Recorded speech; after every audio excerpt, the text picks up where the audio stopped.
Hey, I'm Ryan Reynolds. Recently, I asked Mint Mobile's legal team if big wireless companies are allowed to raise prices due to inflation. They said yes. And then when I asked if raising prices technically violates those onerous two-year contracts, they said, "What the f*** are you talking about, you insane Hollywood ass?"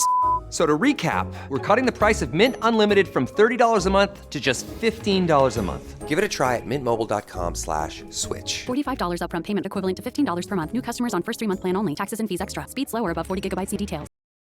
When you need mealtime inspiration, it's worth shopping Kroger for thousands of appetizing ingredients that inspire countless mouthwatering meals. And no matter what tasty choice you make, you'll enjoy our everyday low prices. Plus, extra ways to save, like digital coupons worth over $600 each week and up to $1 off per gallon at the pump with points. So you can get big flavors and big savings. Kroger, fresh for everyone. Fuel restrictions apply. It's leaving it where the mailboxes are, right? That's what you mean? Yes. You left a brand new TV in a box where the mailboxes are. This seemed like a good idea to you. This is the plaintiff, Craig Bunton. He says the defendant's his neighbor, and the louse stole his brand new in-the-box TV from the mailroom of their building. He was looking forward to using the 65-inch TV over the holidays to watch sports. The defendant denied him of that pleasure, and he's suing the thief for the $1,208.30 he's owed.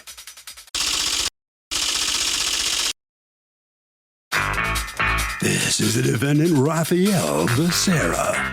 He says he had a one-night stand with a guy, and he stole his key fob and broke into the mailroom of the building. He feels badly for the plaintiff, but he was a victim too. He's sorry, but the plaintiff is suing the wrong guy. He owes nothing. He's accused of being irresponsible.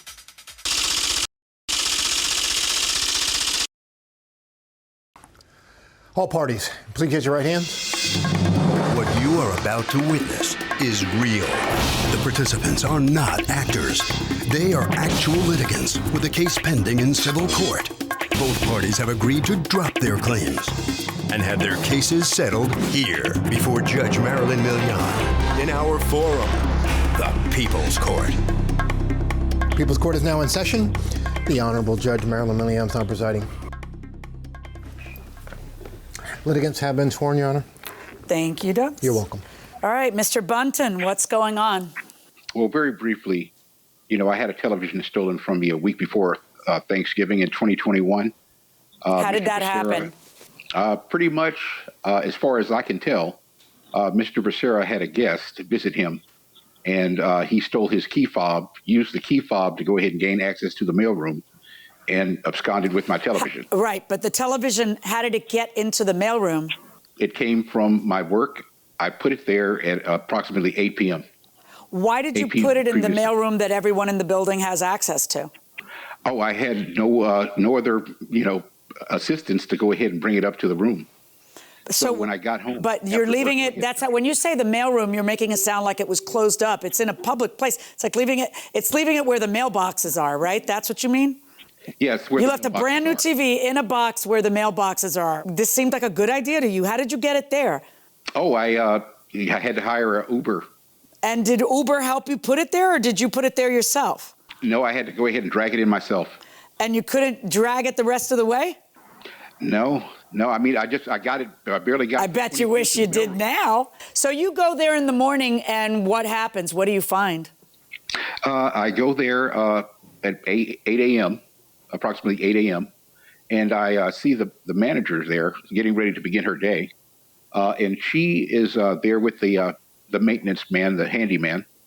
And, I go, because I'm going to go ahead and take it up there immediately because, I have the manager and another male to assist me, and it's not there. And so, hey, Go on. It wasn't there? It wasn't there. Okay. Wasn't there. Go on. So I go to the manager and I say, hey, where'd you put my television? She's like, what do you mean? And I was like, where'd you put my television? She's like, I don't have your television. So she and I simultaneously discovered that the TV was stolen at the same moment. Right. And now, how did you trace it to Mr. Becerra? Through video. So then do you watch the video to see who took it? No, sometime it passed, maybe a week or 2 weeks had passed. And, I asked management would it, in fact, what had happened to the television. And they told me that he had given a statement. And then a week later, I saw Mr. Becerra. And I said, well, Wait, but how does management identify Mr. Becerra? Through the fob.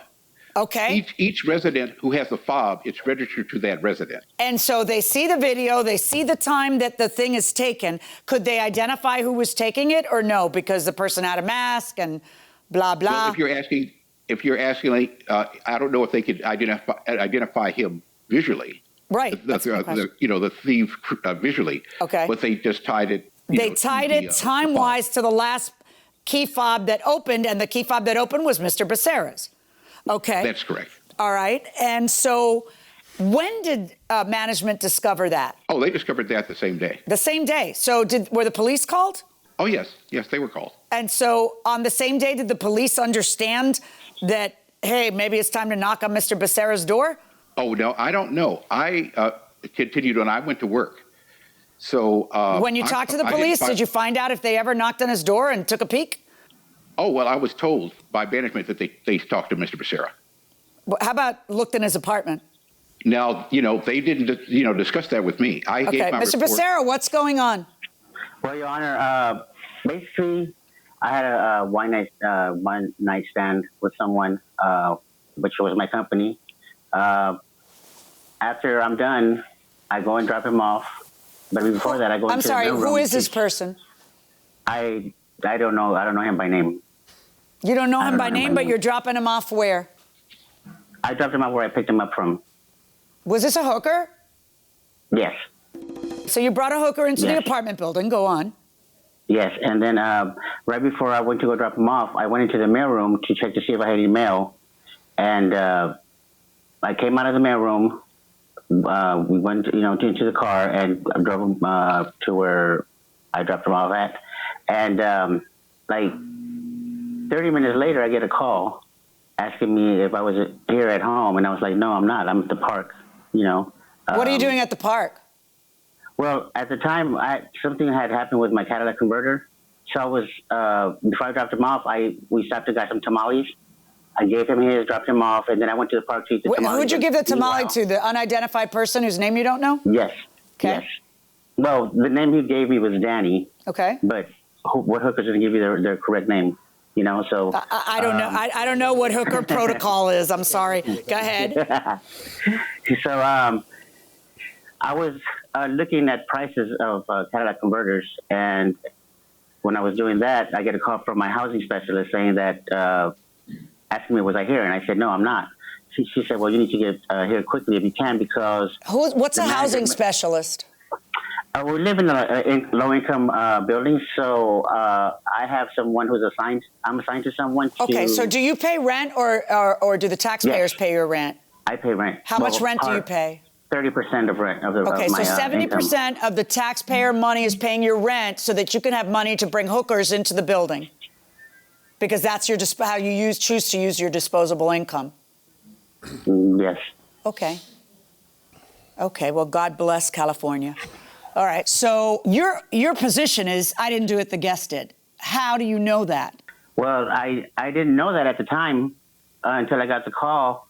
Actually, till I came back here and I tried to get into the car garage. So when I went to push the button, it wasn't there.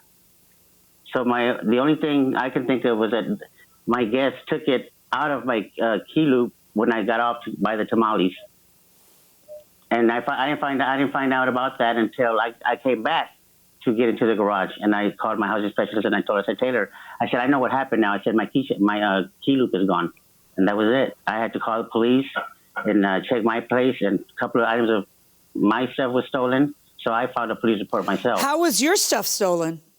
It was stolen before I dropped him off.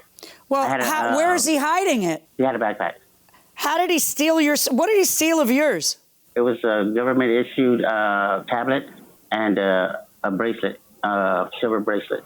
So did you tell the police where this person hangs out and where you picked them up in an effort to get the police to... Yes, I did. Did yes, the person ever get arrested? Not that I know of. Okay, and the Not police that I know officer, of. what were you going to say? The police officer said to not worry about it because he saw the video, and on the video, it wasn't me. So... Oh, I'd worry about it anyway. Maybe the police officer means don't worry about you getting criminally charged for it if he saw the video and it didn't look like you. But you're, in this case in front of me, you're not criminally charged. Right. You are civilly charged. And he is stating that you have a duty to the other people in the building to make sure your key doesn't get in the hands of a hooker that you bring into the building, right? Because your lease actually says, doesn't it, that you are responsible for the behavior of your guests in the building. Right, Mr. Bunton? Yeah, that's what I... Right, Mr. Becerra? Yes. Right. So if not you, then who? So why don't you think then that you would be liable for the $1,208.30 that he's going to have to pay now to buy another TV? Well, I don't think I'm liable because after I dropped him off and he came back, he's no longer my guest. So, except for how does he know where to go to steal things? Oh, because when I went to go check, we went down to the elevator.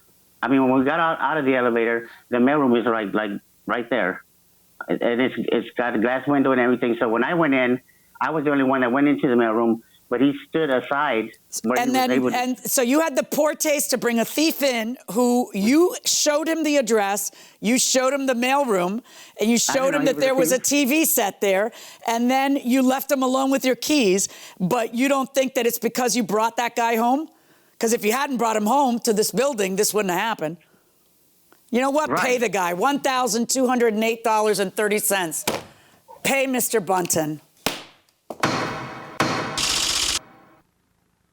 So the defendant learns a hard lesson here about bringing a guest into the building with him. He's got to pay the plaintiff. Mr. Becerra, what's your reaction? What are you thinking? Well, I'm thinking that, I've learned my lesson not to bring anybody home that I don't know. You learned a hard lesson, and an expensive lesson, but I think you've learned a lesson, right? Yes. All right, sir. Good enough. Mr. Bunton, I'm sorry you missed all that good TV on that big TV picture during the holidays.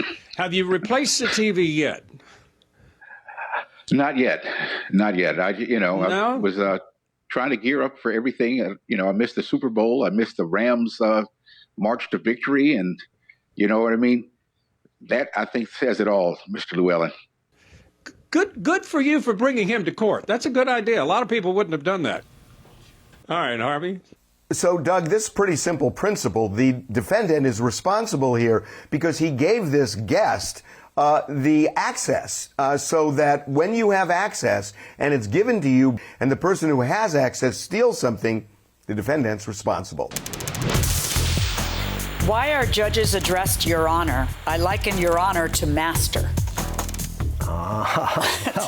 Well, I believe it goes back to our traditions are borrowed from England to a great extent in our courts. And I think it goes back to when feudal times when you would address a noble person, noble man, noble woman, a knight as Your Honor or Your Lord, my Lord, things like that.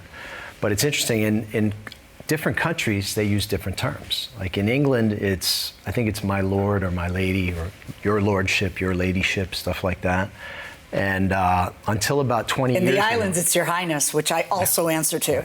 Right. So whenever I have someone from the islands, they'll say, "Oh, you like that one? Oh, Your Highness," and I'm like, yeah. Then you're going to love it. Portugal. In Portugal, it's Your Excellency. Yeah, I would also have accepted Your Excellency. It's a term of respect, which is a little archaic. I get why they're asking the question. It is kind of like, I'm better than you. Right. And he's kind of right. And by the way, in Ireland, until about 20 years ago, for district judges, it was Your Worship. Okay, so that's a new one on me. That one I kind of like. I know. I knew you'd like that. I'll also answer to judge. No, I know. I would always remind my friends who were lawyers that whenever I was not on the bench in a courtroom, it's just John. And they don't have to use those formalities unless we're in front of some litigants or people from the case or something, or jurors. then yeah, I'd appreciate if you say judge. But sometimes in the Miami courthouse, I would be walking by in a robe on my way from one courtroom to another to do whatever I'm doing. And then invariably there would be a lawyer say, "Hey, Marilyn," right, which would drive me crazy. Not because, I feel like I'm important, but because that robe is important, and all the litigants and defendants and defendants' families and victims' families think it's important. And some guy trying, the person's trying to show how close they are to you, which implies some power and some influence on you by calling you by your first name in front of all these other people, and it's just demeaning. They have an angle. There's an angle, and I used to hate that. I'd later correct the person because I don't want to embarrass them in front of. But I would think in most courthouses, that's an old courthouse you were talking about that was built in the 50s. But in most courthouses, the judges can get from courtroom to courtroom and place to place behind the scenes. They actually built that courthouse is as old as I am. It was built in 61. Walk right out in the. But we would have to often. Back then, they didn't have the back tunnels that they have now. They have an elevator. There was no elevator for the judges. You had to walk through. But that's a lot of history in that courthouse. Yeah. I got to try a case in the courtroom where Ted Bundy, the serial killer, was tried. That's right. His trial was removed to here from Tallahassee. I think somewhere up in the other part of the state. Don't miss out on the last few weeks of football action with Prize Picks, the best place to win cash while watching the playoffs. The app is simple. Pick more or less on at least 2 players for a shot to win up to 1,000 times your cash. Download the Prize Picks Daily Fantasy Sports app today and use code FIELD and get $50 instantly when you play $5. That's code FIELD on Prize Picks to get $50 instantly when you play $5. You don't even need to win to receive the $50 bonus. It's guaranteed. Prize Picks, run your game. Must be present in certain states. Visit prizepicks.com for restrictions and details. This is the plaintiff, Andrew Ferrara. He says he hired the defendant to replace the shutters on his house, and the guy only did half the job. He paid him for the entire job. Now the louse won't return half his money. If the defendant thinks he can get away with ripping him off, he's mistaken. And he's suing him here and now for the $150 he's rightfully owed.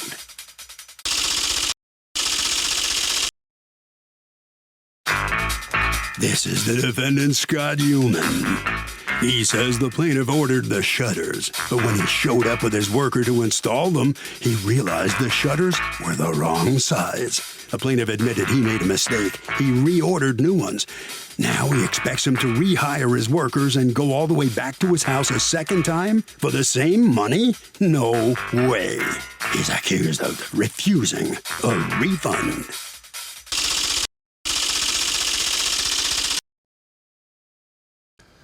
All parties, please raise your right hands. Welcome back to the People's Court. Next case on the docket. The plaintiff says he hired the defendant to replace some shutters, and the guy only did half the job. But the defendant says the plaintiff ordered the wrong size shutters and now wants him to come back and finish the job and absorb all the costs? No way. It's the case of I shudder to think about it. Thank you, Douglas. You're welcome. Okay, Mr. Ferreira, you are suing Mr. Human for $150, half of the money that you paid him, that you want back because he didn't finish the job. Tell me what happened. Sure. So we wanted to change out the shutters on the front of our house. There were 18 shutters total. Thought it was a job I could do on my own. I replaced the bottom 8 shutters on my own with the ladder I had. Realized I couldn't reach the upper shutters, the 10 shutters that are on the upper level of the house with the ladder I had. So I decided to turn to an app where you can post a job and contractors bid on the job. Mr. Human, the defendant, offered to do the job. The photo you see there is the house with the new shutters on it. He bid $300 to do the job to replace those 10 upper shutters. Okay. So let's see the messages back and forth between you two. Yeah, so there was some exchanges in Toology. It's not more than a 2 or 3 hour job at most. All the shutters are already drilled and ready to go. So that all that needs to happen is the old ones need to get taken down, holes drilled for the new ones, then they are tapped in with the anchor. He tells you that he has just wrapped up a project and he can come as early as tomorrow. And then you ask if he's insured. He says $2 million policy. You ask, can you do it for $300? I don't see this taking more than 2 hours. I did the bottom 8 today in about an hour. And he tells you, okay, that's what I'm charging. Text me in the morning.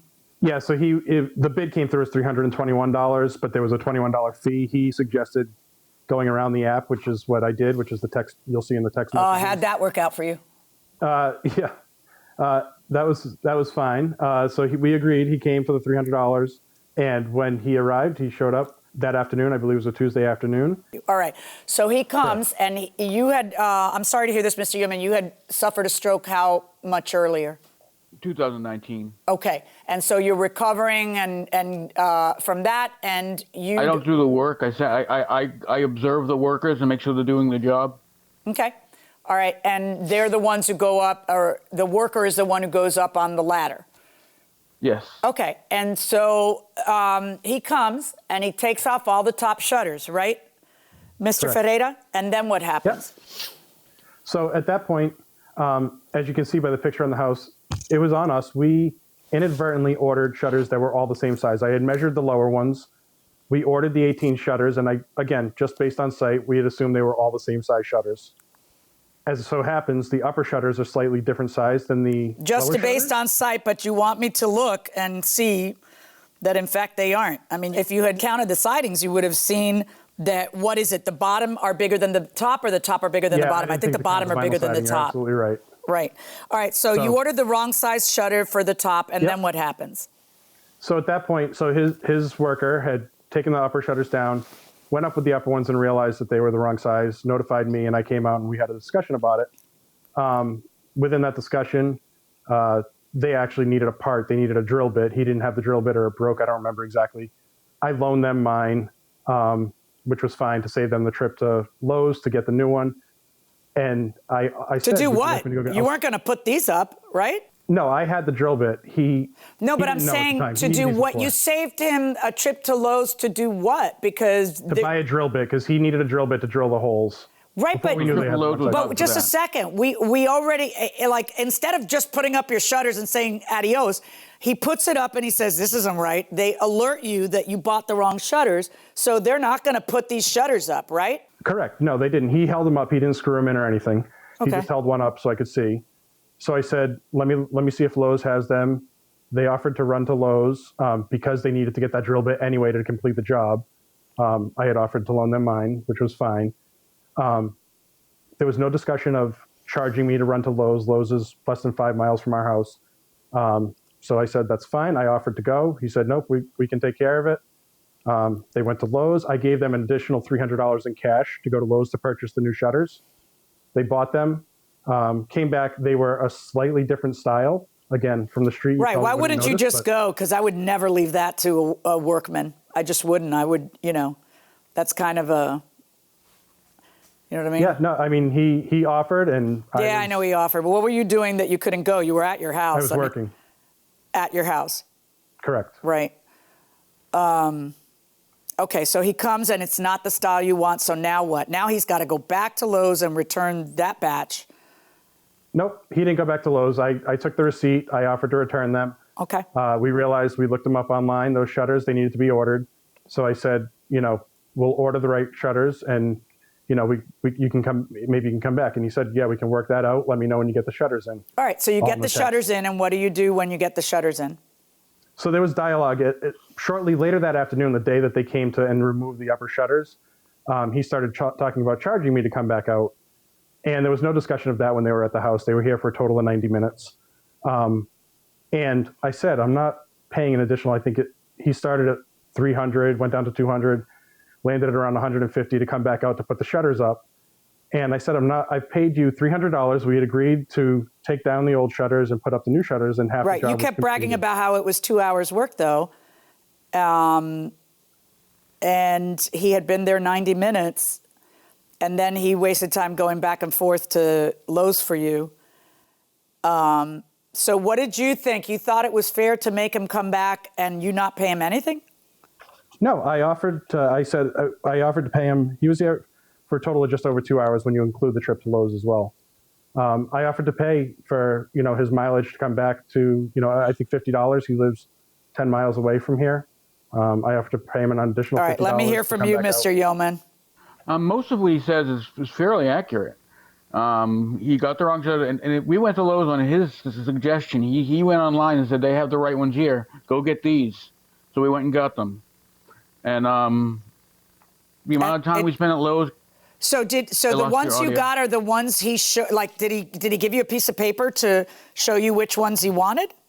He showed a screen on his smartphone. Did you take a picture of it? Yes. So you got exactly what he told you to get, and then upon further reflection, he made a second mistake and he had picked the wrong style? Yes. Okay, go on. What he doesn't understand about the service business is I may be at his house 90 minutes to do the job, but it takes me an hour to load up my truck and my ladders, and it takes me an hour to get to him, an hour to get back from him, and an hour to unload my ladders. So I gave him a fair price. And I was happy to come back to the same, and I didn't offer to go down. I stood firm my $300 to come back, because that's fair. I got to pay a guy $150. I got to load my truck up. Yeah. I'm not being unreasonable. I'm trying to understand, Mr. Ferreira, why you think if the guy was there the 2 hours that you quoted the job would be, and you screwed up, why you would think that he's going to come back on your terms exactly how you want it. How do you figure? Yeah, I mean, it was an honest mistake. We made an honest mistake. No, that's fine. But you made an honest mistake, and you're trying to make your honest mistake his monetary problem. I wasn't angry. I was happy to come back. Yeah. I mean, how is your honest mistake something that needs to cost him money? I'd just like to clarify, they also did not take pictures, because in one of the texts, in my response to him, his worker even said he should have taken a picture. So that's something his worker said to me. You should have gotten the right batch, and you should have gone yourself to see it. At the end of the day, you know that whatever whatever you showed him on the screen, you were wrong, because they don't have that in stock. It needs to be ordered in the size, right? You said that. I don't recall saying that. I remember you did say that. You just said that. It turns out it had to be ordered. Yeah, the ones that we have on the house needed to be ordered. That is correct. Correct. So when you sent them over, they said, they've got them in stock at the Lowe's. Go ahead and go. You turned out to be wrong about that, too, because they didn't have them in stock at the Lowe's. They had to be ordered. They had the same style. Based on the pictures that we compared, I compared it with his worker, and it looked like the same style. It looked like the same style. Okay. Well, then that's two honest mistakes, it which was are a very fine. subtle difference, like I said. It's a mistake. Okay, no problem. But it's your mistake. Why do you think that he has to then come back according to your plan? I'll pay you only $50. Well, no, that's my time's worth more than that. No, I'll do it for, if he really said I'll do it for $150, I'm surprised you didn't take him up on it. But in the end, what ends up happening? You borrow the right ladder from your neighbor and you do them yourself, right? Correct. That is correct. And now you want him, who spent 2 hours at your house, which is what you told him the whole job would take. He couldn't finish because of you, not he couldn't finish because of him. You want him to return the money that he made, which means he makes zero profit, because he's got to pay the guy $150 who he has being his arms and legs. I don't think so. Verdict for the defendant. It is this simple. If the customer gives the contractor the wrong specs, that is on the customer, and the customer has to absorb the loss. What books have you read lately? As you well know, I'm always reading something, right? So am I nowadays, too. I just finished a book about... now that we're not raising kids intensely, they're not in our house anymore. Right. I read a lot of nonfiction, so a lot of military history. I'm a sucker for disasters, history disasters. You do love a good disaster, especially a boat sinking. Naval disasters and other types of things. Yeah, so I just read a book by a guy named Hampton Sides, great author, about an expedition in the Arctic that went wrong. And I read anything and everything by a classics professor from Stanford, I believe, Victor Davis Hanson, great historian. He's written some great stuff about the Peloponnesian War and things like that. I just got from a fan who happens to be an expert on arcade games.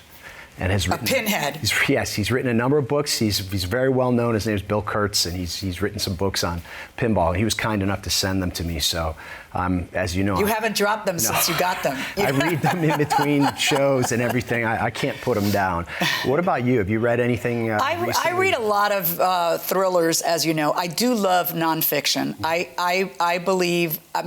do love fiction. Yeah. I believe that fiction is a representation of truth because it's feelings. I don't disagree. I'm not going to disagree. It's imagination and. Right. Now you're a little snooty about the fiction nonfiction. I read a lot of fiction. You're wrong. You know I do. What was you only read fiction if it's written in the 18th century? Mostly 19th century. Right. You're a snob. You're a snob. So I like my thrillers. I like my thrillers. Yeah, you do. And you usually have one in your hands at home. I do, and I read so many of them. I can't even come up with a title right now. That's all right. There's an author from Miami who I love, who's a lawyer who writes a lot of incredibly interesting thrillers, James Grapondo. So whenever he comes out with anything, I will read that. He's written some great books. Yeah. Page turners. Page turners.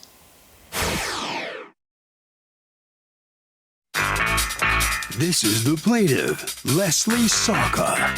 She says she was parked on the street having Sunday dinner, then heard a loud thunk. Turns out the defendant backed into her car, denting it something awful. The immature woman has no car insurance, which is against the law. She's now out $310.59 and is suing for just that today.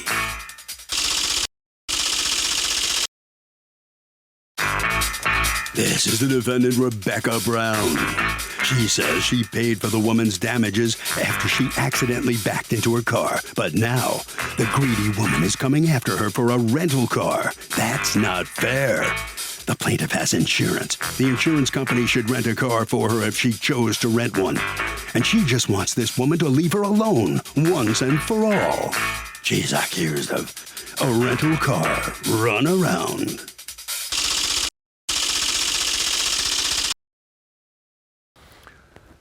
All parties, please raise your right hands.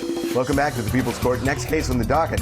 Plaintiff says her Sunday dinner was ruined after the defendant backed into her parked car. And guess what? The defendant had no insurance. But the defendant says she already paid this greedy woman for the damage she caused, but she keeps trying to come after her for more. It's the case of cracking up over a backup crack-up. I've been sworn, Your Honor. Thank you, Douglas. You're welcome. All right, Ms. Sauka, what happened here? Hi. Good morning. I was having dinner up in New Hampshire. I'm from Massachusetts. Having dinner at my sister's house, and I couldn't tell.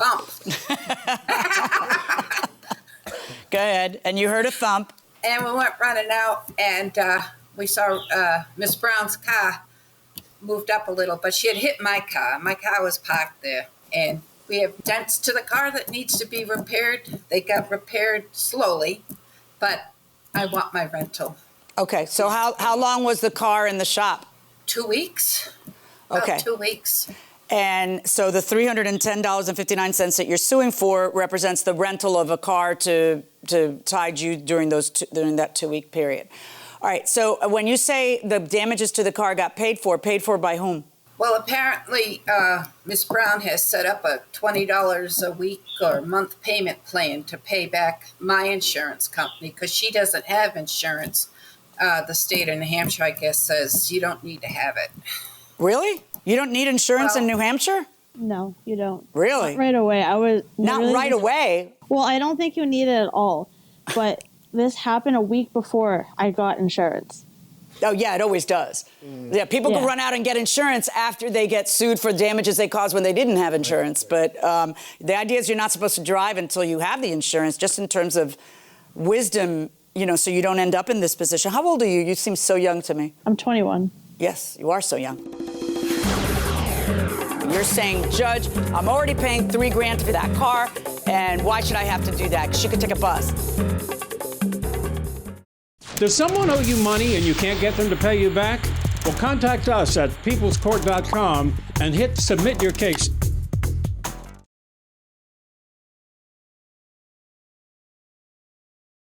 Welcome back to the People's Court. The plaintiff says the defendant hit her car and needs to pay up, but the defendant is saying the plaintiff should simply go through her insurance company. Let's find out who has the better case. What was going on? How did the accident happen? Tell me about that. I was working.